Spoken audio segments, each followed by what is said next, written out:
Harry Potter à l'école des sorciers de J.K. Rowling chez Folio Junior. Chapitre 1. Le survivant. Monsieur et Madame Dursley, qui habitaient au 4 Private Drive, avaient toujours affirmé avec la plus grande fierté qu'ils étaient parfaitement normaux. Merci pour eux. Jamais quiconque n'aurait imaginé qu'ils puissent se trouver impliqués dans quoi que ce soit d'étrange ou de mystérieux. Ils n'avaient pas de temps à perdre avec des sornettes. Monsieur Dursley dirigeait la Grunnings, une entreprise qui fabriquait des perceuses. C'était un homme grand et massif, qui n'avait pratiquement pas de cou, mais possédait en revanche une moustache de belle taille.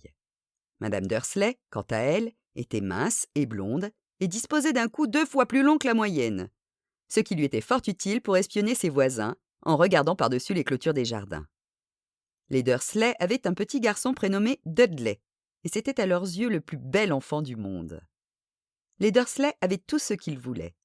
La seule chose indésirable qu'ils possédaient, c'était un secret dont ils craignaient plus que tout qu'on le découvre un jour. Si jamais quiconque venait à entendre parler des Potter, ils étaient convaincus qu'ils ne s'en remettraient pas. Madame Potter était la sœur de Madame Dursley, mais toutes deux ne s'étaient plus revues depuis des années. En fait, Madame Dursley faisait comme si elle était fille unique, car sa sœur et son bon à rien de mari étaient aussi éloignés que possible de tout ce qui faisait un Dursley. Les Dursley tremblaient d'épouvante à la pensée de ce que diraient les voisins si par malheur les Potter se montraient dans leur rue. Ils savaient que les Potter, eux aussi, avaient un petit garçon, mais ils ne l'avaient jamais vu. Son existence constituait une raison supplémentaire de tenir les Potter à distance. Il n'était pas question que le petit Dudley se mette à fréquenter un enfant comme celui-là. Lorsque monsieur et madame Dursley s'éveillèrent, au matin du mardi où commence cette histoire, il faisait gris et triste, et rien dans le ciel nuageux ne laissait prévoir que des choses étranges et mystérieuses allaient bientôt se produire dans tout le pays. Monsieur Dursley fredonnait un air en nouant sa cravate la plus sinistre pour aller travailler, et madame Dursley racontait d'un ton badin les derniers potins du quartier, en s'efforçant d'installer sur sa chaise de bébé le jeune Dudley qui braillait de toute la force de ses poumons. Aucun d'eux ne remarqua le gros hibou au plumage mordoré qui voleta devant la fenêtre. À 8h30, M. Dursley prit son attaché-caisse, déposa un baiser sur la joue de Mme Dursley et essaya d'embrasser Dudley, mais sans succès, car celui-ci était en proie à une petite crise de colère qui s'appliquait à jeter contre les murs de la pièce le contenu de son assiette de céréales. « Sacré petit bonhomme !» gloussa M. Dursley en quittant la maison. Et il monta dans sa voiture et recula le long de l'allée qui menait à sa maison. Ce fut au coin de la rue qu'il remarqua pour la première fois un détail insolite. Un chat qui lisait une carte routière. Pendant un instant, M. Dursley ne comprit pas très bien ce qu'il venait de voir. Il tourna alors la tête pour regarder une deuxième fois. Il y avait bien un chat tigré assis au coin de Private Drive, mais pas la moindre trace de carte routière. Qu'est-ce qui avait bien pu lui passer par la tête? Il avait dû se laisser abuser par un reflet de soleil sur le trottoir. M. Dursley cligna des yeux et regarda fixement le chat. Celui-ci soutint son regard. Tandis qu'il tournait le coin de la rue et s'engageait sur la route, M. Dursley continua d'observer le chat dans son rétroviseur. L'animal était en train de lire la plaque qui indiquait « Private Drive ». Mais non, voyons, il ne lisait pas, il regardait la plaque. Les chats sont incapables de lire des cartes ou des écriteaux. M. Dursley se ressaisit et chassa le chat tigré de son esprit. Durant le trajet qui le menait vers la ville, il concentra ses pensées sur la grosse commande de perceuse qu'il espérait obtenir ce jour-là. Mais lorsqu'il parvint aux abords de la ville, quelque chose d'autre chassa les perceuses de sa tête. Assis, au milieu des habituels embouteillages du matin, il fut bien forcé de remarquer la présence de plusieurs passants vêtus d'une étrange façon. Ils portaient des capes. M. Dursley ne supportait pas les gens qui s'habillaient d'une manière extravagante. Les jeunes avaient parfois de ces accoutrements. Il pensa qu'il s'agissait d'une nouvelle mode particulièrement stupide. Il pianota sur le volant de sa voiture et son regard rencontra un groupe de ces olibrius qui se chuchotaient des choses à l'oreille, d'un air surexcité. M. Dursley s'irrita en voyant que 2 d'entre eux n'étaient pas jeunes du tout. Cet homme, là-bas, était sûrement plus âgé que lui, ce qui ne l'empêchait pas de porter une cape vert émeraude. Quelle impudence! M. Dursley pensa alors qu'il devait y avoir une animation de rue. Ces gens étaient probablement là pour collecter de l'argent au profit d'une œuvre quelconque. Ce ne pouvait être que ça. La file des voitures se remit en mouvement et quelques minutes plus tard, M. Dursley se rangea dans le parking de la Grunnings. Les perceuses avaient repris leur place dans ses pensées. Dans son bureau du 8e étage, M. Dursley s'asseyait toujours dos à la fenêtre. S'il en avait été autrement, il aurait sans doute eu un peu plus de mal que d'habitude à se concentrer sur ses perceuses ce matin-là. Il ne vit pas les hiboux qui y volaient à tire-d'aile en plein jour. Mais en bas, dans la rue, les passants, eux, les voyaient bel et bien. Bouche bée, ils pointaient le doigt vers le ciel tandis que les rapaces filaient au-dessus de leur tête. La plupart d'entre eux n'avaient jamais vu de hibou, même la nuit. M. Dursley, cependant, ne remarqua rien d'anormal, et aucun hibou ne vint troubler sa matinée. Il réprimanda vertement une demi-douzaine de ses employés, passa plusieurs coups de fil importants et poussa quelques hurlements supplémentaires. Il se sentit d'excellente humeur jusqu'à l'heure du déjeuner, où il songea qu'il serait bon de se dégourdir un peu les jambes. Il traversa alors la rue pour aller s'acheter quelque chose à manger chez le boulanger d'en face.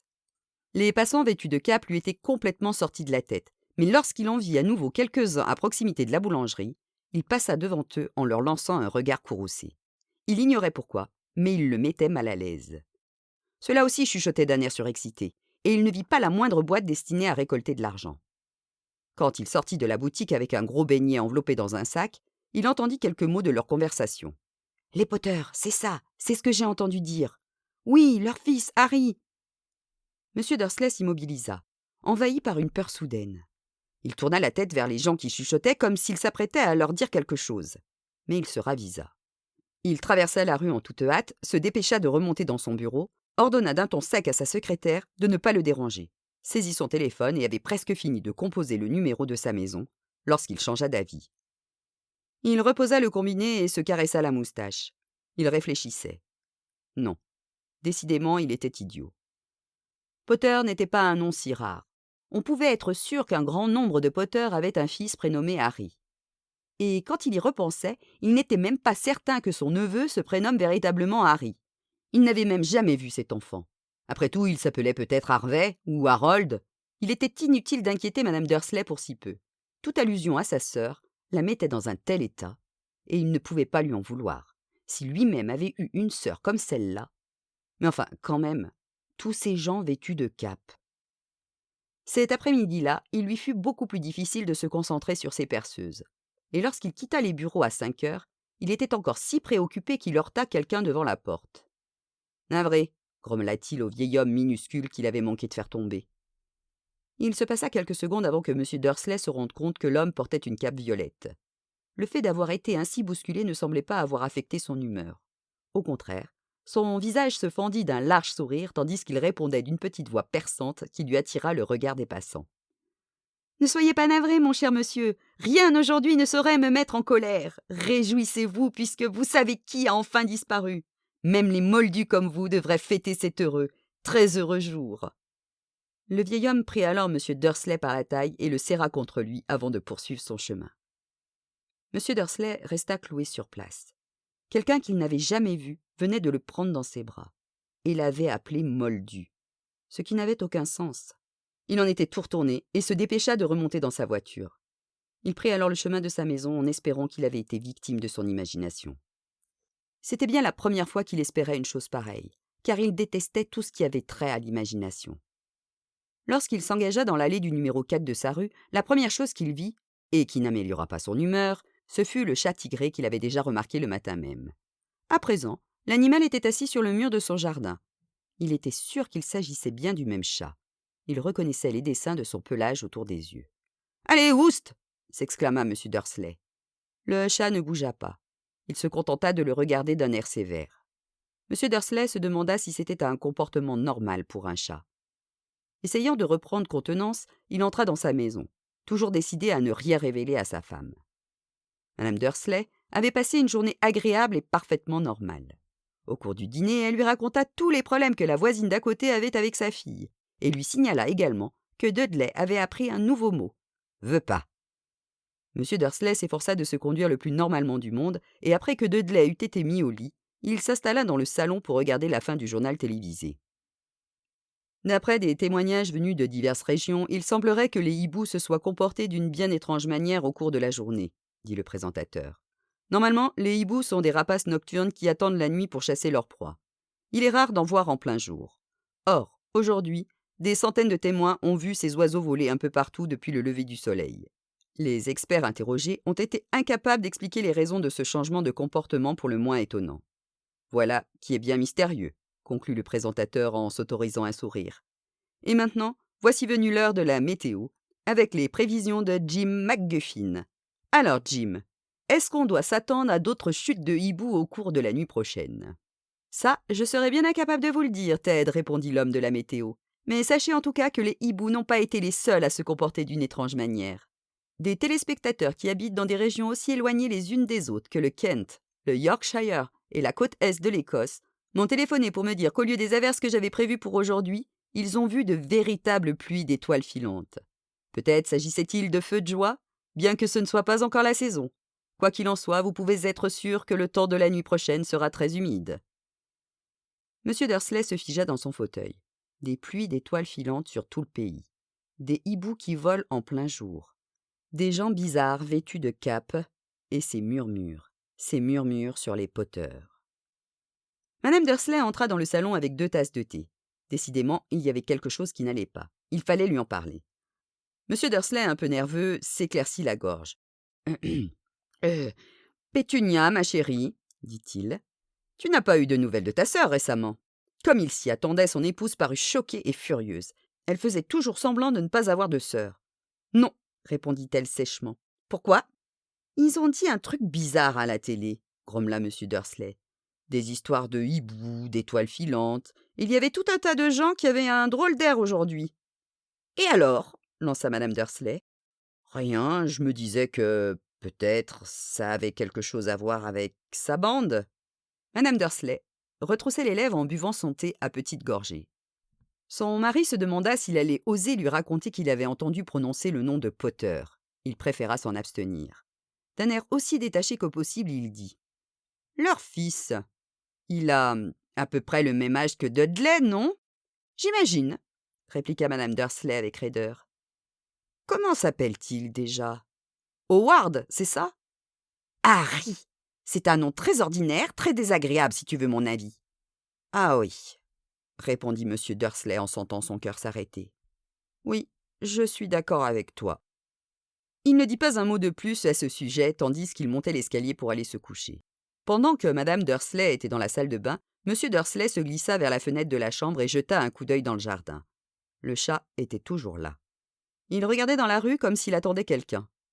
M. Dursley imaginait-il des choses. Tout cela avait-il un lien avec les Potter? Si c'était le cas, s'il s'avérait qu'ils étaient parents avec des... Non, il ne pourrait jamais le supporter. Les Dursley se mirent au lit. Madame Dursley s'endormit très vite, mais son mari resta éveillé, retournant dans sa tête les événements de la journée.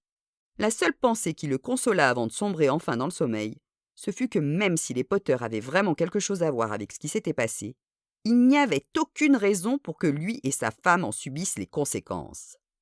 Les Potter savaient parfaitement ce que Pétunia et lui pensaient des gens de leur espèce. Et ils ne voyaient pas comment tous deux pourraient être mêlés à ces histoires. Il bâilla et se retourna. Rien de tout cela ne pouvait les affecter. Et il avait grand tort de penser ainsi. Tandis que M. Dursley se laissait emporter dans un sommeil quelque peu agité, le chat sur le mur, lui, ne montrait aucun signe de somnolence. Il restait assis, immobile comme une statue, fixant de ses yeux grands ouverts le coin de Privet Drive. Il n'eut pas la moindre réaction lorsqu'une portière de voiture claqua dans la rue voisine, ni quand 2 hiboux passèrent au-dessus de sa tête. Il était presque minuit quand il bougea enfin. Un homme apparut à l'angle de la rue que le chat avait observé pendant tout ce temps. Il apparut si soudainement et dans un tel silence qu'il semblait avoir jailli du sol. La queue du chat frémit, ses yeux se rétrécirent. On n'avait encore jamais vu dans Privet Drive quelque chose qui ressemblât à cet homme. Il était grand, mince et très vieux, à en juger par la couleur argentée de ses cheveux et de sa barbe qui lui descendait jusqu'à la taille. Il était vêtu d'une longue robe, d'une cape violette qui balayait le sol et chaussé de bottes à hauts talons munies de boucles. Ses yeux bleus et brillants étincelaient derrière des lunettes en demi-lune, et son long nez crochu donnait l'impression d'avoir été cassé au moins 2 fois. Cet homme s'appelait Albus Dumbledore. Albus Dumbledore n'avait pas l'air de se rendre compte qu'il venait d'arriver dans une rue où tout en lui, depuis son nom jusqu'à ses bottes, ne pouvait être qu'indésirable. Il était occupé à chercher quelque chose dans sa longue cape, mais sembla s'apercevoir qu'il était observé. car il leva brusquement les yeux vers le chat qui avait toujours le regard fixé sur lui à l'autre bout de la rue. Pour une raison quelconque, la vue du chat parut l'amuser. Il eut un petit rire et marmonna. J'aurais dû m'en douter. Il avait trouvé ce qu'il cherchait dans une poche intérieure. Apparemment, il s'agissait d'un briquet en argent. Il en releva le capuchon, le tendit au-dessus de sa tête et l'alluma. Le réverbère le plus proche s'éteignit alors avec un petit claquement. L'homme alluma à nouveau le briquet. Le réverbère suivant s'éteignit à son tour. 12 fois, il actionna ainsi l'éteignoir jusqu'à ce qu'il ne reste plus aucune lumière dans la rue, à part 2 points minuscules qui brillaient au loin. C'étaient les yeux du chat, toujours fixés sur lui. Quiconque aurait regardé par une fenêtre en cet instant, même Madame Dursley et ses petits yeux perçants, aurait été incapable de voir le moindre détail de ce qui se passait dans la rue. Dumbledore rangea son éteignoir dans la poche de sa cape et marcha en direction du numéro 4. Lorsqu'il y fut parvenu, il s'assit sur le muret à côté du chat. Il ne lui accorda pas un regard, mais après un moment de silence, il lui parla. « C'est amusant de vous voir ici, professeur McGonagall, dit-il. » Il tourna la tête pour adresser un sourire au chat tigré, mais celui-ci avait disparu. Dumbledore souriait à présent à une femme d'allure sévère avec des lunettes carrées qui avaient exactement la même forme que les motifs autour des yeux du chat. Elle aussi portait une cape d'un vert émeraude. Ses cheveux étaient tirés en un chignon serré et elle avait l'air singulièrement agacée. « Comment avez-vous su que c'était moi ?» demanda-t-elle. « Mon cher professeur, je n'ai jamais vu un chat se tenir d'une manière aussi raide. »« Vous aussi, vous seriez un peu raide si vous restiez assis toute une journée sur un mur de briques, » répondit le professeur McGonagall. « Toute la journée. Alors vous auriez pu célébrer l'événement avec les autres. En venant ici, j'ai dû voir une bonne douzaine de fêtes et de banquets. » Le professeur McGonagall renifla d'un air courroucé. « Oui, je sais, tout le monde fait la fête, » dit-elle avec agacement. « On aurait pu penser qu'il serait plus prudent, mais non, pas du tout. Même les moldus ont remarqué qu'il se passait quelque chose. Ils en ont parlé aux nouvelles. » Elle montra d'un signe de tête la fenêtre du salon des Dursley plongée dans l'obscurité. « Je l'ai entendu moi-même. Ils ont signalé des vols de hiboux, des pluies d'étoiles filantes. Les moldus ne sont pas complètement idiots. Il était inévitable qu'ils s'en aperçoivent. Des étoiles filantes dans le Kent. Je parie que c'est encore un coup de Dédalus Diggle. Il n'a jamais eu beaucoup de jugeote. »« On ne peut pas leur en vouloir, » dit Dumbledore avec douceur. « Nous n'avons pas eu grand-chose à célébrer depuis 11 ans. »« Je sais, » répliqua le professeur McGonagall d'un ton sévère, « mais ce n'est pas une raison pour perdre la tête. Tous ces gens ont été d'une imprudence folle. Se promener dans les rues en plein jour, à s'échanger les dernières nouvelles sans même prendre la précaution de s'habiller comme des moldus. » Elle lança un regard oblique et perçant à Dumbledore, comme si elle espérait qu'il allait dire quelque chose, mais il garda le silence. « Nous serions dans de beaux draps, reprit-elle alors, si le jour où vous savez qui semble enfin avoir disparu, les moldus s'apercevaient de notre existence. J'imagine qu'il a vraiment disparu, n'est-ce pas, Dumbledore ? » « Il semble qu'il en soit ainsi, en effet, » assura Dumbledore, « et nous avons tout lieu de nous en féliciter. Que diriez-vous d'un esquimau au citron ? » « Un quoi ? » ?»« Un esquimau au citron. C'est une friandise que fabriquent les moldus, et je dois dire que c'est plutôt bon. »« Merci, pas pour moi, » répondit froidement le professeur McGonagall, qui semblait estimer que le moment n'était pas venu de manger des glaces au citron. « Je vous disais donc que même si vous savez qui est vraiment parti, mon cher professeur, quelqu'un d'aussi raisonnable que vous ne devrait pas hésiter à prononcer son nom, ne croyez-vous pas ? Cette façon de dire tout le temps « vous savez qui » n'a aucun sens. Pendant 11 ans, j'ai essayé de convaincre les gens de l'appeler par son nom. Voldemort. Le professeur McGonagall fit une grimace, mais Dumbledore, qui avait sorti 2 esquimaux au citron, ne parut pas le remarquer. Si nous continuons à dire « vous savez qui », nous allons finir par créer la confusion. Je ne vois aucune raison d'avoir peur de prononcer le nom de Voldemort. « Je sais bien que vous n'en voyez pas, » répliqua le professeur McGonagall qui semblait moitié exaspérée, moitié admirative. « Mais vous êtes différent des autres. Tout le monde sait que vous êtes le seul à avoir jamais fait peur à vous savez qui, ou à Voldemort, si vous y tenez. »« Vous me flattez, » dit Dumbledore d'une voix tranquille. « Voldemort dispose de pouvoirs que je n'ai jamais eus. C'est simplement parce que vous avez trop disons, de noblesse pour en faire usage. » Heureusement qu'il fait nuit. Je n'ai jamais autant rougi depuis le jour où Madame Pomme-Fraîche m'a dit qu'elle trouvait mes nouveaux cache-oreilles ravissants. Le professeur McGonagall lança un regard perçant à Dumbledore. « Les hiboux, ce n'est rien comparé aux rumeurs qui circulent, déclara-t-elle. Vous savez ce que tout le monde dit sur les raisons de sa disparition, ce qui a fini par l'arrêter ?» Apparemment, le professeur McGonagall venait d'aborder le sujet qui lui tenait le plus à cœur. la véritable raison qu'il avait décidé à attendre toute la journée, assis sur un mur glacial. Car jamais un chat, ni une femme, n'avait fixé Dumbledore d'un regard aussi pénétrant que celui du professeur en cet instant. À l'évidence, elle n'avait pas l'intention de croire ce que tout le monde disait tant que Dumbledore ne lui aurait pas confirmé qu'il s'agissait bien de la vérité. Dumbledore, cependant, était occupé à choisir un autre Esquimau et ne lui répondit pas. « Ce qu'ils disent, poursuivit le professeur, c'est que Voldemort est venu hier soir à Godric's Hollow pour y chercher les Potter. D'après la rumeur, Lily et James Potter sont... Enfin, on dit qu'ils sont... morts. » Dumbledore inclina la tête. Le professeur McGonagall avait du mal à reprendre sa respiration. « Lily et James, je n'arrive pas à y croire. Je ne voulais pas l'admettre. Oh, Albus !» Dumbledore tendit la main et lui tapota l'épaule. « Je sais, dit-il gravement. « Et ce n'est pas tout, reprit le professeur McGonagall d'une voix tremblante. On dit qu'il a essayé de tuer Harry, le fils des Potter, mais il en a été incapable. Il n'a pas réussi à supprimer ce bambin. Personne ne sait pourquoi ni comment, mais tout le monde raconte que lorsqu'il a essayé de tuer Harry Potter sans y parvenir, le pouvoir de Voldemort s'est brisé, pour ainsi dire, et c'est pour ça qu'il a disparu. » Dumbledore hocha la tête d'un air sombre. « C'est vrai ?» bredouilla le professeur McGonagall.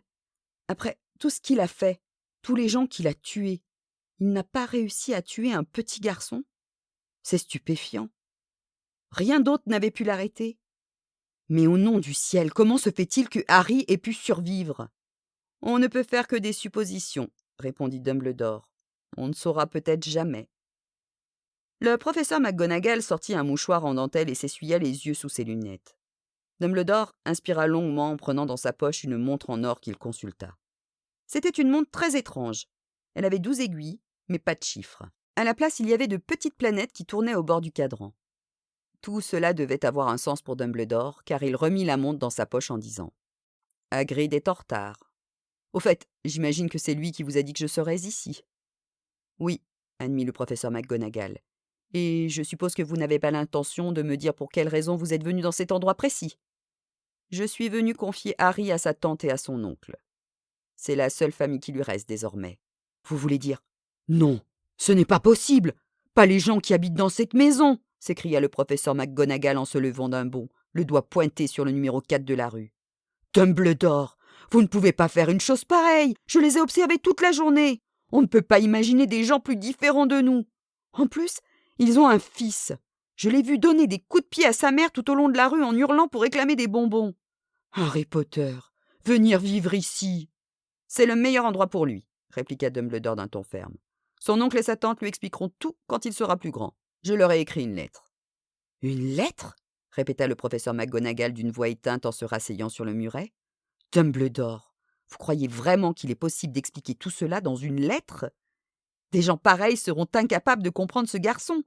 Il va devenir célèbre, une véritable légende vivante. Je ne serais pas étonné que la date d'aujourd'hui devienne dans l'avenir la fête de Harry Potter. On écrira des livres sur lui. Tous les enfants de notre monde connaîtront son nom. C'est vrai, dit Dumbledore en la regardant d'un air très sérieux par-dessus ses lunettes en demi-lune. Il y aurait de quoi tourner la tête de n'importe quel enfant. Être célèbre avant même d'avoir appris à marcher et à parler.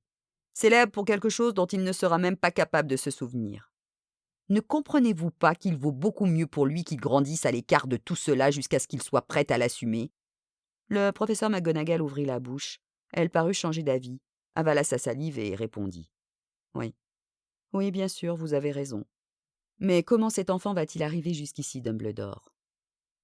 Elle regarda soudain sa cape comme si elle pensait que Harry était peut-être caché dessous.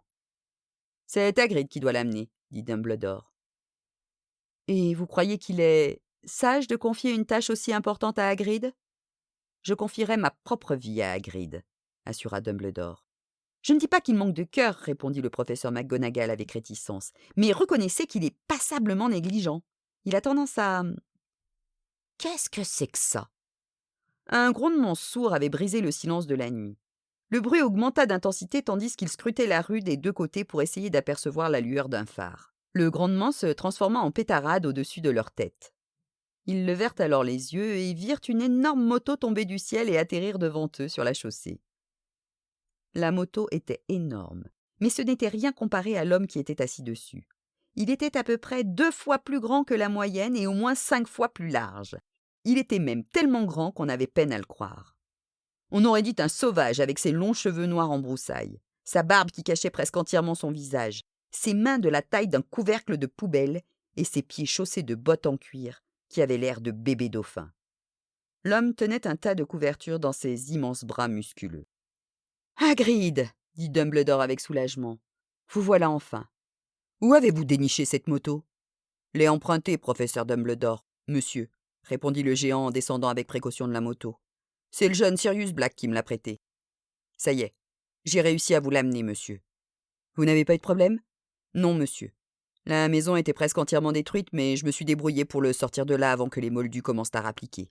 Il s'est endormi quand on a survolé Bristol. » Dumbledore et le professeur McGonagall se penchèrent sur le tas de couvertures.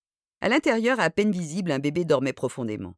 Sous une touffe de cheveux d'un noir de jais, ils distinguèrent sur son front une étrange coupure en forme d'éclair. « C'est là que... » murmura le professeur McGonagall. « Oui, » répondit Dumbledore. « Et il gardera cette cicatrice à tout jamais. »« Vous ne pourriez pas arranger ça, Dumbledore ?»« Même si je le pouvais, je ne le ferais pas. Les cicatrices sont parfois utiles. Moi-même, j'en ai une au-dessus du genou gauche, qui représente le plan exact du métro de Londres. Donnez-le-moi, Hagrid. Il est temps de faire ce qu'il faut. » Dumbledore prit Harry dans ses bras et se tourna vers la maison des Dursley. « Est-ce que je pourrais lui dire au revoir, monsieur ?» demanda Hagrid. Il pencha sa grosse tête hirsute vers Harry et lui donna un baiser qui devait être singulièrement piquant et râpeux. Puis, soudain, Hagrid laissa échapper un long hurlement de chien blessé. « Chut !» siffla le professeur McGonagall. « Vous allez réveiller les moldus. »« Désolé, » sanglota Hagrid en sortant de sa poche un grand mouchoir à pois dans lequel il enfouit son visage. « Mais je n'arrive pas à m'y faire. Lily et James qui meurent, ce pauvre petit Harry qui va aller vivre avec les moldus. »« Oui, je sais, c'est très triste, mais ressaisissez-vous, Hagrid. Sinon nous allons nous faire repérer, » chuchota le professeur McGonagall, en tapotant doucement le bras de Hagrid, tandis que Dumbledore enjambait le muret du jardin et s'avançait vers l'entrée de la maison. Avec précaution, il déposa Harry devant la porte, sortit une lettre de sa cape, la glissa entre les couvertures, puis revint vers les deux autres. Pendant un long moment, tous trois restèrent immobiles, côte à côte, à contempler le petit tas de couvertures. Les épaules de Hagrid tremblèrent, le professeur McGonagall battit des paupières avec frénésie, et la lueur qui brillait habituellement dans le regard de Dumbledore sembla s'éteindre. « Eh bien voilà, » dit enfin Dumbledore. « Il est inutile de rester ici. Autant rejoindre les autres pour faire la fête. »« Oui, » dit Hagrid d'une voix étouffée. « Je vais aller rendre sa moto à Sirius. Bonne nuit, professeur McGonagall. Bonne nuit, professeur Dumbledore. Monsieur. » Essuyant d'un revers de manche ses yeux ruisselants de larmes, Hagrid enfourcha la moto et mit le moteur en route. Dans un vrombissement, la moto s'éleva dans les airs et disparut dans la nuit. « À bientôt, j'imagine, professeur McGonagall, » dit Dumbledore avec un signe de tête. Pour toute réponse, le professeur McGonagall se moucha. Dumbledore fit volte-face et s'éloigna le long de la rue. Il s'arrêta au coin et reprit dans sa poche l'épée noire d'argent. Il l'actionna une seule fois, et une douzaine de boules lumineuses regagnèrent aussitôt les réverbères. Privet Drive fut soudain baigné d'une lumière orangée et Dumbledore distingua la silhouette d'un chat tigré qui tournait l'angle de la rue. Il aperçut également le tas de couvertures devant la porte du numéro 4. « Bonne chance, Harry, » murmura-t-il. Il se retourna et disparut dans un bruissement de cape. Une brise agitait les haies bien taillées de Privet Drive. La rue était propre et silencieuse sous le ciel d'encre. Jamais on n'aurait imaginé que des événements extraordinaires puissent se dérouler dans un tel endroit. Harry Potter se retourna sous ses couvertures sans se réveiller. Sa petite main se referma sur la lettre posée à côté de lui, et il continua de dormir, sans savoir qu'il était un être exceptionnel, sans savoir qu'il était déjà célèbre, sans savoir non plus que dans quelques heures, il serait réveillé par le cri de Madame Dursley qui ouvrirait la porte pour sortir les bouteilles de lait, et que pendant des semaines, il serait piqué et pincé par son cousin Dudley. Il ne savait pas davantage qu'en ce moment même, des gens s'étaient rassemblés en secret dans tout le pays et qu'ils levaient leurs verres en murmurant « À la santé de Harry Potter, le survivant !»